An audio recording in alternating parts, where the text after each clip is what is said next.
through existing structures that we've got. We want to make sure that women as a whole, when they take their child for immunization, there's been opportunities, a lot of opportunities lost to provide that extra add-on service for our women and family as a whole, men as well.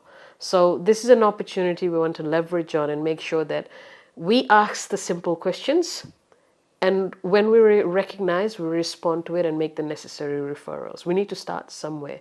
And these are opportunities we literally will be leveraging on in the coming days. And the report, I must say, it's come at a very timely manner. Just give you an example, gender-based violence was something that the health, while we responded, but it needed to be done right. And 2012, 2013, when that report came out, Somebody's Lives, Everybody's Business, that shook us all. And we made sure that every different line ministry was doing something in that space. And that's where now today, when we look back, we've got a GBV guidelines for health workers. We're doing a number of trainings across. And the same thing now follow with menopause as well. And now we anticipate to see traction and work in this space. But yeah. We'll talk about gender-based violence because some of those cases are linked to menopause as well.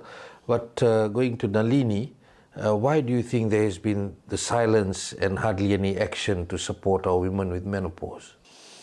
Yes, I mean, one is, what society, what our faiths have determined, and there's very little done to encourage women to break out of that, in some of our faiths, menstruating women are looked at as impure and dirty, and there's a lot of what they can't do.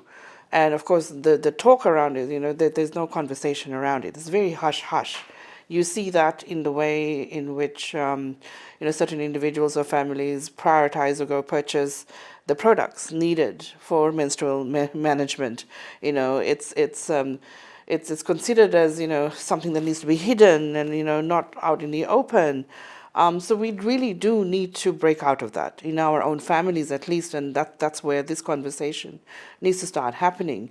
Aside from that, we need to have this as part of our family life curriculum and, what we call in universal, acceptance, the comprehensive sexuality education curriculum.